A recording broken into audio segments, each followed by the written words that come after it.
Saudara, Indonesia bahkan dunia berduka. Tragedi di Stadion Kanjuruhan Malang menjadi titik kelam dalam pergelaran sepak bola nasional.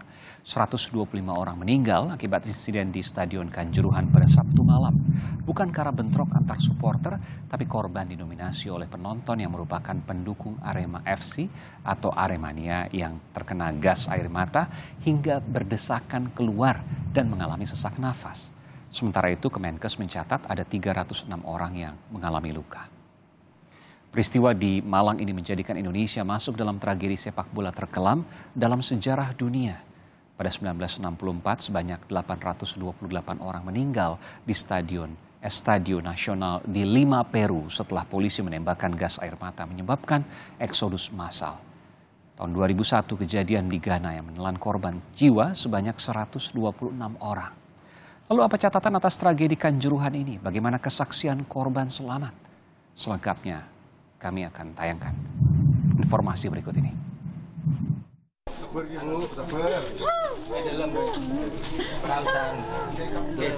Suasana duka masih menyelimuti keluarga korban tragedi Kanjuruhan. Di Jember, Jawa Timur, keluarga Faikotul Hikmah tak menyangka kepergian anggota Aremania ini ke Malang Sabtu lalu menjadi kali terakhir ia menyaksikan laga tim kesayangannya Arema. Faikotul merupakan salah satu korban tragedi Kanjuruhan. Menurut keluarganya, Faikotul begitu mencintai klub berjuluk Singo Edan tersebut. Gadis berusia 22 tahun ini sering bersepeda motor ke sejumlah kota demi mendukung tim Arema. Dari dulu setiap ada sepak bola sering lihat. Langsung melihat ke Malang gitu ya. Nggak sampai 1 bulan ke Malang, sepedaan bawa sendiri. Bawa sepedaan sama teman-temannya tadi? Iya, sama teman-temannya kemarin. Ada banyak. Aremania lainnya yang selamat dari tragedi Kanjuruhan, Rian Dwi Cahyono menuturkan sempat panik akibat tembakan gas air mata hingga kemudian terjatuh saat berdesakan. Kebanyakan teman-teman yang jadi korban itu terinjak-injak apa sesak nafas atau gimana? Semuanya, Pak. Semuanya begitu? Iya. Ada yang terinjak, ada yang terjatuh, ada yang terkena juga, Ya. ada yang terinjak. Paniknya itu diawali dari apa, Mas? Gas air mata. Gas air mata. Kenapa, Mas? Manajemen klub Arema FC telah menyatakan bela sungkawa kepada keluarga korban. Arema FC juga akan memberikan bantuan kepada seluruh korban tragedi Kanjuruhan. Tapi saya selaku presiden dari Arema FC siap untuk bertanggung jawab penuh atas insiden yang terjadi tanggal 1 Oktober kemarin. Kita siap memberikan bantuan, kita siap memberikan santunan, kita siap memberikan apapun untuk korban. Meskipun apapun yang kita lakukan itu tidak akan bisa lagi mengembalikan nyawa korban. Sementara itu, tim Lab 4 Mabes Polri menggelar olah TKP di Stadion Kanjuruhan. Polisi juga telah memeriksa sejumlah saksi dari penyelenggara pertandingan dan tim pengamanan yang bertugas saat itu. Di Jakarta, sesuai instruksi Presiden Jokowi, Menko Polhukam Mahfud MD membentuk tim gabungan independen pencari fakta untuk mengungkap tuntas peristiwa yang menelan ratusan korban jiwa tersebut. Untuk mengungkap kasus atau peristiwa Kanjuruhan yang terjadi pada tanggal 1 Oktober 2022, maka pemerintah membentuk tim gabungan independen pencari fakta atau TGIPF yang akan dipimpin langsung oleh Menko Polhukam.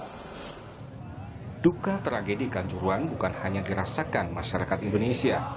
Insiden tersebut juga mengundang simpati dunia internasional. Tim Liputan Kompas TV. Saudara, tragedi Kanjuruhan menjadi duka bagi seluruh bangsa Indonesia. Kita akan coba menggali cerita di balik tragedi Kanjuruhan dari korban dan keluarga korban. Sudah bergabung bersama saya Rifki Aziz Ashari, salah satu Aremania yang ada di Kanjuruhan saat insiden terjadi. Kemudian Evi Elmiati, keluarga korban Kanjuruhan, dan pengamat sepak bola Indonesia, Bung Towel atau Tom Welly. Selamat malam Bapak dan Ibu. Selamat malam. Iya, Saya ke Mas Rifki. Anda berada di lokasi kejadian pada waktu itu? Betul, benar Pak. Ada di tribun VIP waktu itu saya. Tribun VIP. Ini Anda berbeda dengan tribun yang terkena gas air mata? Ya, betul. Jadi, tapi menyaksikan secara langsung kejadian itu.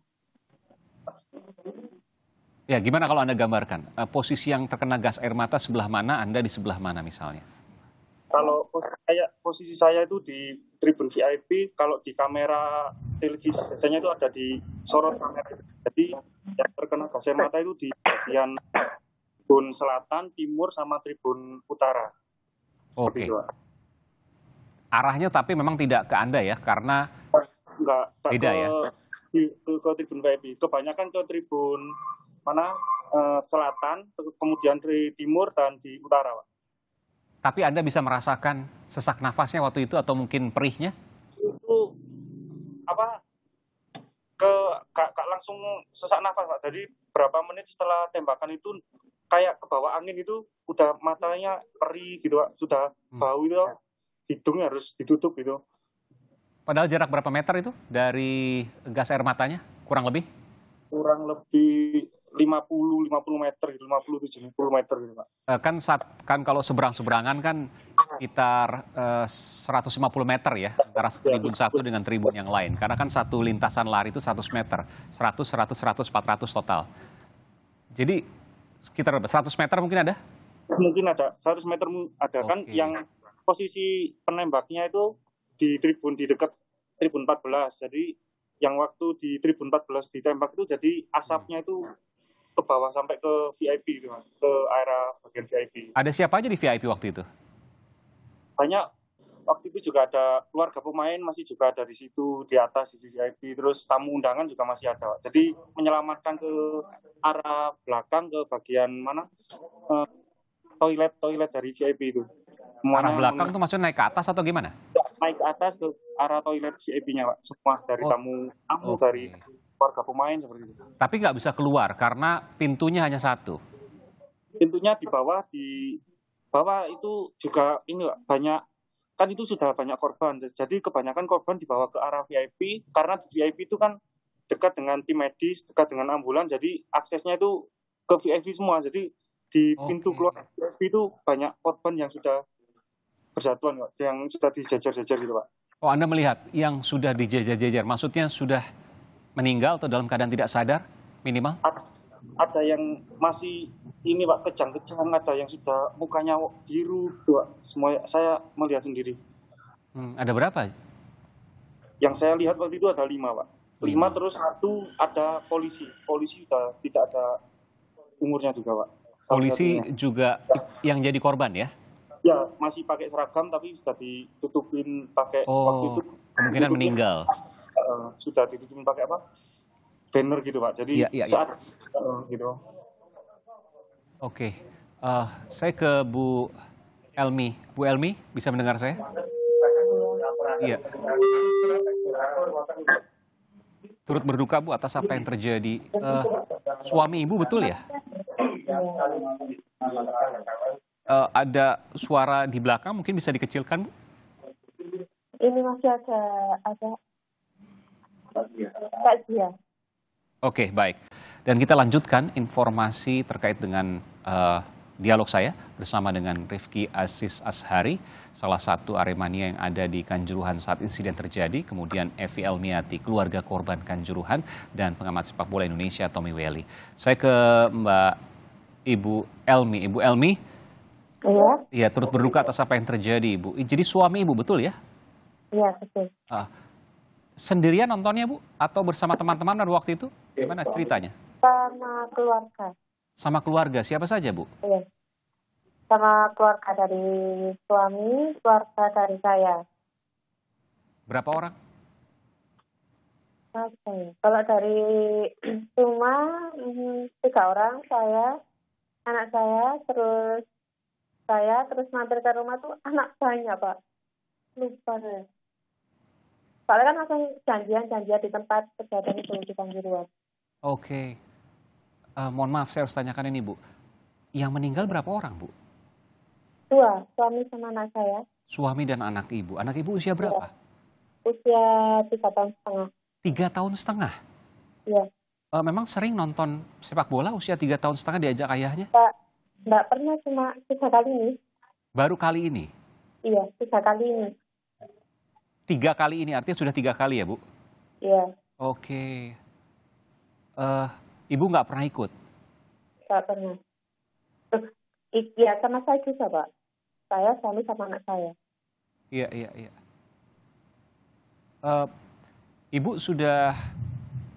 Ibu terakhir yang kemarin Ibu nggak ikut ya? Ikut. Oh, Ibu ikut, oke. Iya, ikut. Ibu ikut. Bagaimana kok bisa Ibu selamat sementara suami dan anak Ibu meninggal? Waktu itu kejadiannya waktu Arema udah selesai, kan supporter Arema banyak yang turun ke lapangan. Iya. Dan ada tembakan gas air mata itu, suami saya kan ngajak ayo pulang. Gitu kan. Suami saya nggak dengan anak saya, terus saya di belakangnya. Nah, itu mau keluar tapi pintu dari Tribun 13 itu ditahan. Disuruh keluarnya itu suruh tertib, sedangkan kan yang kena gas air mata itu kan panik, Pak, mau menyelamatkan dirinya masing-masing gitu kan. Ditahan dengan alasan apa, Bu? Tertib, suruh satu-satu, ini yang suruh tertib satu-satu, oke. Iya, sedangkan yang di atas yang kena gas air mata itu panik mau turun menyelamatkan diri masing-masing gitu loh, Pak. Jadi kedorong suami saya yang di depan itu tadi. Yang pertamanya saya tahu posisinya, waktu terus didorong-dorong itu sudah nggak tahu posisi suami saya itu selamat, udah keluar atau jatuh, saya sudah nggak tahu. Sedangkan saya, seandainya nggak ada yang nolong saya juga sudah meninggal di situ, Pak. Soalnya ada yang nolong saya, cewek. Dikira saya itu saudaranya, dikira saya adiknya, ditarik saya ke atas. Ayo Mbak, ke tribun gitu. Kan di atas kan sudah agak aman gitu kan. Lalu Ibu beserta anak dan suami naik ke atas? Enggak, saya saja. Suami sama anak saya sudah nggak tahu. Oh, terpisah? Hidup atau meninggal nggak tahu, ya sudah bisa. Terpisah pada saat di bawah mau keluar tadi? Iya. Oke. Kan soalnya kedorong yang di atas tadi. Jadi banyak sekali di belakang Ibu pada waktu itu ketika Ibu mau keluar? Sangat banyak. Berebutan mau keluar waktu itu, Bu, ya? Iya, berdesak-desakan dan banyak yang udah kayak sekarat nggak kuat gitu, Pak. Masih bisa nafas normal atau memang sudah susah karena begitu perih? Sangat susah. Oke. Susahnya karena gas air mata atau karena desak-desakan? Gas air mata, terus desak-desakan itu. Oke. Ya. Ditambah ada yang jatuh, mungkin terinjak-injak dan lain sebagainya. Iya, banyak yang jatuh. Ibu nggak bisa tahu itu berapa orang, tapi yang jelas banyak sekali. Pintunya sebesar apa Bu waktu itu, Bu? Pintu keluarnya? Yang itu, Pak, yang di Tribun 13 itu, Pak. Hanya bisa 2 orang mungkin masuk keluar ya? Iya, mungkin begitu. 2 orang, oke. Dan berebutan itu? Iya, berebutan. Oke. Ibu, Tribun 13 itu tribun yang... ekonomi. Iya, itu yang terkena gas air mata tuh, Bu, ya? Iya, 13 sama yang kurvasi itu enggak tahu tribun berapa itu. Oke. Ibu sempat dengar tembakan gas air mata? Sempat lihat juga. Berapa kali tembakan, Bu? Aduh, kalau itu lupa ya, Pak. Pokoknya itu langsung ditembakkan ke arah tribun gitu loh. Kalau Ibu lihat kan ada keluar asapnya, itu ada berapa titik itu, Bu? Mulai dari kurvasut sampai selatan ya mungkin. Iya. Kan posisinya itu hujan, Pak. Jadi udara itu menguap. Muter di daerah situ aja. Posisi hujan. Iya. Kalau Bung Rifki, Anda sempat melihat ada berapa tembakan gas air mata? Pertama itu yang diarahkan ke lapangan itu 1 kali, tapi itunya 4 itu. Langsung ada 4. Oh, 4 ya? Ya. 1 kali, tapi 4 keluar asap semua? Betul. Kemudian yang setelah yang dari lapangan terus ditembakkan lagi yang kedua aku lihat itu langsung di Tribun 8 di Tribun Timur. Oh, ke arah tribun langsung yang kedua. Terus setelah itu kan itu masih bubar langsung yang masa yang di lapangan itu langsung bubar gitu. Jadi gak langsung tembakan lagi. terus masa itu merengsek ke naik lagi, Iya. nah itu ditembakkan bertubi-tubi ya, langsung di tribun 13, 14, yang di utara. Tembakan gas air matanya? Ya betul. Yang paling parah di 13, 14, soalnya penembaknya itu di dekatnya tribun 14 itu, polisi yang membawa senjatanya itu. Oke. Oh, Anda melihat ya waktu itu ya? Melihat langsung, Pak. Sampai habis itu, sampai. Jadi ada banyak tembakan dong. Kalau satu bisa 4, itu ada berapa tembakan itu? Ada sekitar 4 atau 5 tembakan, betul ya? Ya, lebih kayaknya, ya sekitar segitu. Lebih bahkan. Dan beberapa diantaranya bahkan langsung mengarah ke dalam tribun. Memang pada waktu itu rusuh sekali. Karena kan juga kami melihat ada mobil yang dirusak dan lain sebagainya. Kalau awalnya yang rusuh, misalkan yang rusuh itu kan masih yang di dalam lapangan. Ya. Tapi kalau di atas di tribun itu kan memang nggak ada kaitan dengan rusuh. Mereka juga mau pulang. Ya apa ya? Ya nggak ada kaitan sama rusuh sama sekali. Tapi kenapa yang ditembak kok yang ke arah tribun? Padahal di tribun juga, ya itu kayak ibu tadi banyak cewek, banyak anak-anak seperti itu. Kalau masalah pengerusakan mobil yang 2 di dalam stadion itu pas kondisi sudah tenang, maksudnya sudah tidak ada asap, sudah jadi polisi juga sudah tidak ada, sudah menarik diri ke luar stadion. Setelah kejadian itu ya? Setelah kejadian, jadi tadinya ada 4 mobil. Ada 2 mobil elf sama 2 mobil itu. Ya, jadi yang 2 mobil elf ini dibuat yang untuk apa? Korban-korban ke rumah sakit. Terus sisa 2 mobil apa? Untuk polisi K9 itu jadi diamuk massa itu dibakar, dipecah-pecahin seperti itu. Setelah kejadian. Oh, Anda masih di situ waktu itu? Masih. Saya di situ kurang lebih sampai jam 3 karena juga bantu yang ada di lorong VIP itu, Pak. Oh, dari malam itu ya? Dari pertandingan sekitar jam berapa? 7? Jam 8? Jam 7-an itu di stadion sampai jam 3 pagi? Sampai jam 3 pagi. Karena Anda bantu apa itu? Banyak ada yang kayak mengambilin air minum, kan kebanyakan kekurangan air. Jadi air itu udah bukan air bersih lagi. Maksudnya air dari mana? Keran gitu kita ambilin dari botol, kita kasihkan ke korban-korban kan itunya panas ya, Mas. Iya, mukanya, matanya. Jadi sebisa kita bantuin apa aja. Kami tadi sudah panjang lebar saya berwawancarai korban ya, baik yang ada di tribun yang agak jauh maupun di tribun yang kemudian menjadi dekat dengan gas air mata dan ia kehilangan suami dan juga anaknya yang berusia 3 tahun. Apa yang bisa Anda sampaikan di sini? Ya, pertama turut bela sungkawa buat Ibu Elmiati, buat Mas Rifki juga ya. Situasi yang pasti sangat,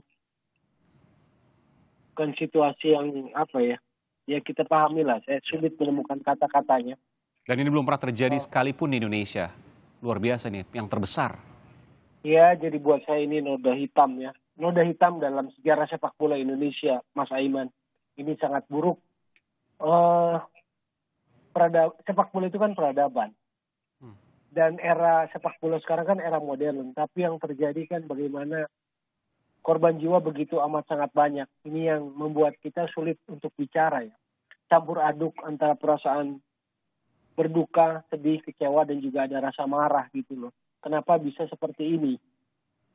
Ini yang kemudian gak bisa kita terima lah. Artinya kalau kita perbandingkan kan bukan itu lebih ringan, bukan. Tahun 85 Heysel itu kan 39 korbannya.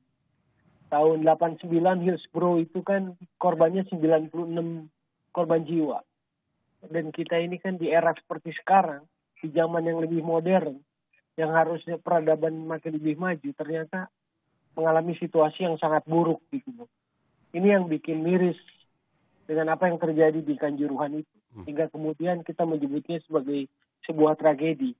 Bukan cuma buat sepak bola Indonesia, tapi menurut saya buat sepak bola dunia juga. Iya, iya.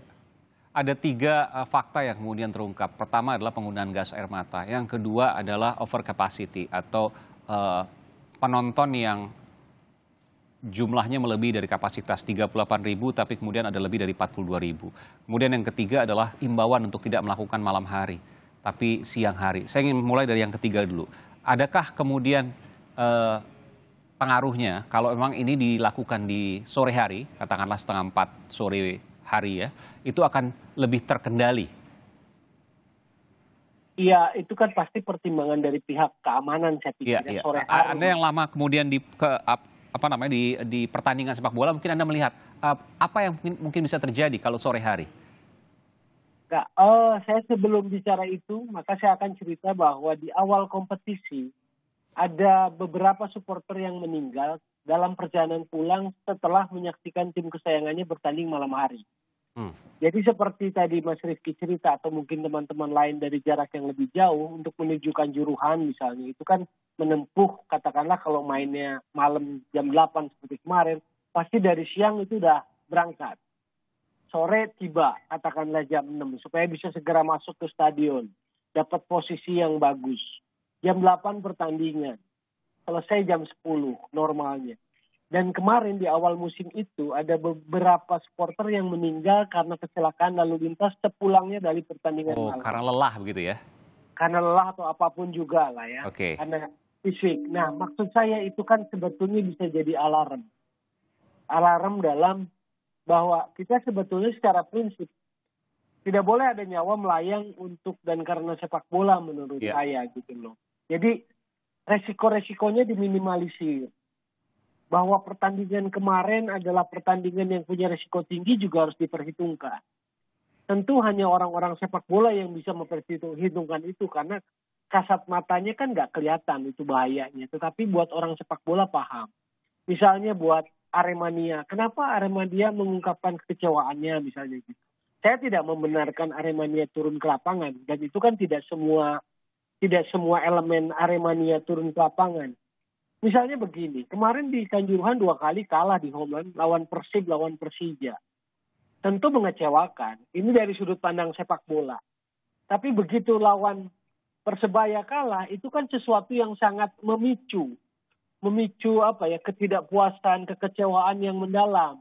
Karena rivalitas antara Arema dengan Persebaya itu. Nah, hal-hal seperti ini yang penting diperhitungkan dalam menilai, mengasesmen sebuah pertandingan. Ada skala tertentu, ada risiko tertentu yang harus dipahami. Lalu kemudian antisipasi pengamanannya itu bisa dipikirkan untuk mengurangi risiko itu. Gitu. Apa yang bisa Anda sampaikan soal ini? Ini sekarang Liga 1 dihentikan, Liga 2 dihentikan sementara. Ya, kalau Liga 3 karena luar negeri. Tentu ini menjadi pelajaran dan jangan sampai terulang. Kita tentu berharap ini luar biasa. Jangan sampai terulang untuk kedua kalinya hal-hal seperti ini. Meskipun secara stadion mungkin banyak juga yang masih belum memenuhi syarat FIFA. Iya, memang untuk syarat FIFA misalnya single seat. Ya. Tapi kan Kanjuruhan nggak pernah dipakai untuk pertandingan level FIFA gitu kan. Jadi untuk level klub bisa. Cuma harus ada kearifan. Dan ini level klub yang luar biasa korban ya. Iya, makanya dalam menentukan sebuah tadi kapasitas tiket yang dijual harus ada kearifan. Kan karena tidak single seat maka ada yang berdiri. Itu kan over kapasitas maksimal 38 itu. Ya. Kalau harusnya kan kita kurangi kapasitas 38 itu untuk pertandingan besar ini kita kurangi misalnya hingga 33 atau 35. Sehingga ada kenyamanan, ada kelonggaran di dalam stadion. Tapi ini dijualnya kan 42, itu yang informasi yang kita dapat. 42.000 lebih, betul. Informasi itu. Maka ini perlu ditetapkan dalam sebuah investigasi, karena ini merupakan sebuah kelalaian, kecerobohan. Dalam prinsip pelaksanaan pertandingan, kenyamanan dan keamanan itu harus dijamin oleh tim tuan rumah terhadap tim tamu, terhadap perangkat pertandingan maupun terhadap penonton. Baik. Nah, aspek itu harus dipertimbangkan, diperhitungkan. Baik. Terakhir saya ingin ke Bung Rifki dan Mbak Elmi. Apa yang bisa disampaikan dari semua ini? Apa yang kemudian diharapkan? Saya mulai dari Bung Rifki dulu, boleh Bung Rifki? Untuk harapannya ya keadilan ya. Pertama keadilan untuk semua korban. Kemudian juga kasus ini kan juga tadi Bung Topel juga terbesar juga di dunia. Jadi ya media semua sorotan dari media dunia juga luar biasa kemarin-kemarin. Jadi bagaimana federasi kita ini bertanggung jawab semuanya mulai dari panpel, dari pihak keamanan, PSSI, dari LIB semua gimana nanti putusan dari investigasi yang dilakukan oleh mereka hari ini itu. Baik, Bu Elmi silakan. Ya. Ya, minta diusut terus saja kejadian Kanjuruhan ini gitu Pak. Soalnya kan banyak korban jiwa Pak. Ya. Ya. Termasuk suami dan anak ibu ya. Iya. Yang baru berusia 3 tahun. Sekali lagi turut berduka atas apa yang dirasakan. Saya Terima bisa kasih. merasakan itu apa yang kemudian dirasakan oleh para korban. Termasuk ibu juga tentu ini bukan hal yang biasa, ini luar biasa yang tidak terbayang sebelumnya. Dan tentu ibu berharap keadilan dari apa yang kemudian terjadi ini. Iya. Baik. Terima kasih Bu Elmiwati. Terima kasih juga Mas Rifki dan Bung Tommy Welly telah memberikan informasi di Sapa Indonesia Malam. Selamat malam, sehat selalu.